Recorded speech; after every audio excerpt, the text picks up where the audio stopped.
Kembali lagi di YouTube channel Keponi, dan kali ini kita akan sedikit membahas tentang lighting yang bisa digunakan untuk videografi.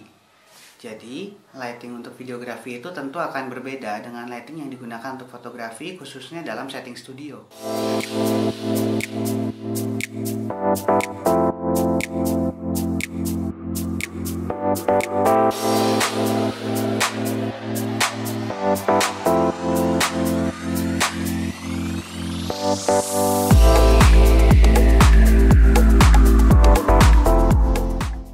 Dalam menentukan lighting untuk videografi, kita memerlukan lampu yang jenisnya continuous atau menyala terus-menerus. Tidak seperti lighting yang digunakan ketika kita melakukan fotografi di studio. Kita menggunakan lampu studio, di mana lampu utamanya itu seperti flash atau blitz itu hanya menyala ketika kita lakukan pengambilan foto. Sedangkan pada videografi, lampu yang digunakan adalah lampu yang menyala terus-menerus, kurang lebih sama seperti lampu rumah. Nah, dalam menentukan lampu untuk videografi ini ada beberapa pilihan yang bisa kita ambil. Mulai dari pilihan komersil, yang tentu saja bisa kita beli di toko-toko spesialisasi untuk peralatan videografi. Atau juga kita bisa menggunakan alternatif-alternatif lain, khususnya bagi teman-teman yang ingin menggunakan lighting yang lebih ekonomis, dalam arti dengan biaya yang jauh lebih murah dibandingkan lampu-lampu yang tersedia di pasaran secara profesional yang tentu harganya jauh lebih mahal. Nah, ada beberapa pilihan lampu video yang bisa diambil. Dan untuk zaman sekarang, lampu yang paling memungkinkan untuk diambil adalah berjenis LED. Nah, lampu LED ini memiliki beberapa keuntungan. Selain penggunaan daya listriknya jauh lebih kecil dibandingkan lampu jenis halogen atau jenis incandescent lain, atau bohlam ya, itu menggunakan tenaga listrik yang cukup besar, menggunakan daya listrik yang besar. Kita menggunakan lampu LED itu yang pertama adalah dia daya listrik yang dibutuhkan itu jauh lebih kecil. Yang kedua, lampunya tidak cepat panas. Dan yang ketiga, perakitannya jauh lebih mudah. Kebutuhan lampu untuk videografi itu ada dua jenis. Yang pertama adalah ketika kita membutuhkan lampu portable untuk peliputan di luar atau di lapangan. Dan yang kedua adalah penggunaan lampu di studio atau on-set. Nah, untuk portable kita bisa menggunakan lampu yang seperti ini, lampu kecil-kecil. Ini juga cukup bagus dan cukup terang.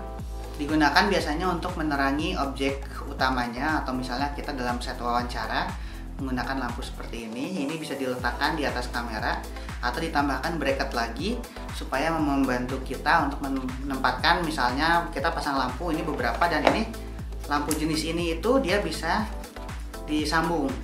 Nah, kita bisa memiliki beberapa lampu nanti jadi besar. Ini termasuk yang cukup ekonomis, ini sekitar 100 ribuan beli di online shop. Atau kita bisa menggunakan lampu yang profesional sekalian. Itu lampunya biasanya bentuknya lebih besar dan dia menggunakan baterai seperti baterai kamera. Biasanya baterai kamera Sony zaman dulu. Itu dia lebih bagus sebenarnya, cuman harganya juga cukup tinggi, bisa hampir sejutaan atau bahkan ada yang di atas 1 juta rupiah.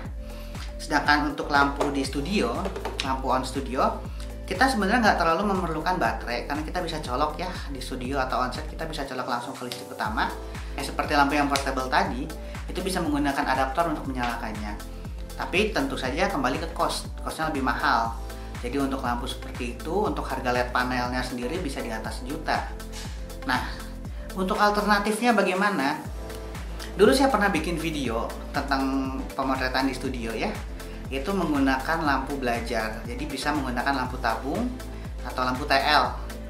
Itu juga cukup terang dan cukup bagus. Tapi ternyata ada alternatif yang harganya juga tidak terlalu mahal, tapi lebih baik. Seperti lampu yang sedang saya gunakan sekarang ini.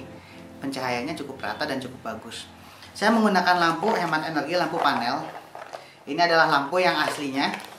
Adalah lampu LED panel untuk platform, jadi untuk di rumah.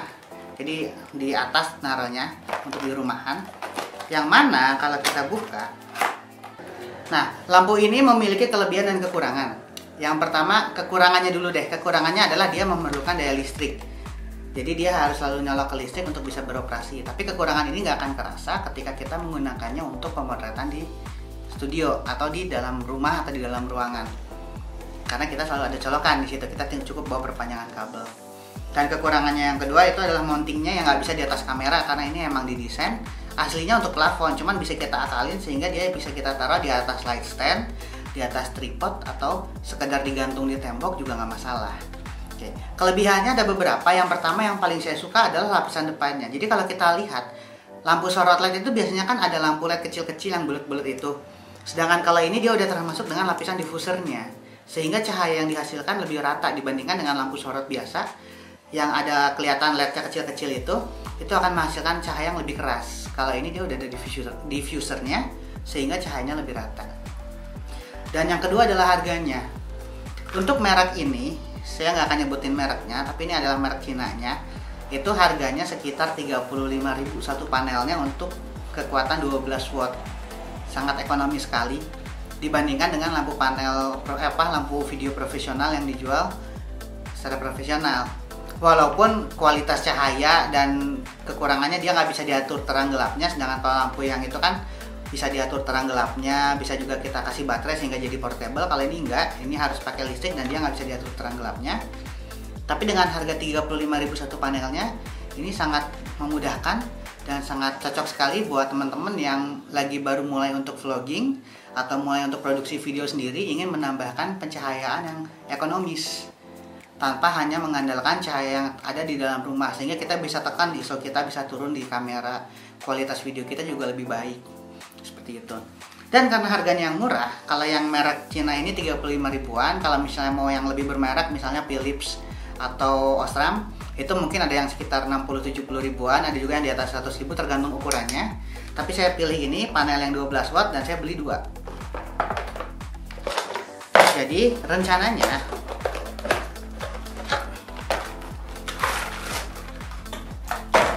ini saya beli 2. Jadi rencananya panel ini akan saya bikin stack atas bawah seperti ini untuk menghasilkan area pancar yang lebih luas.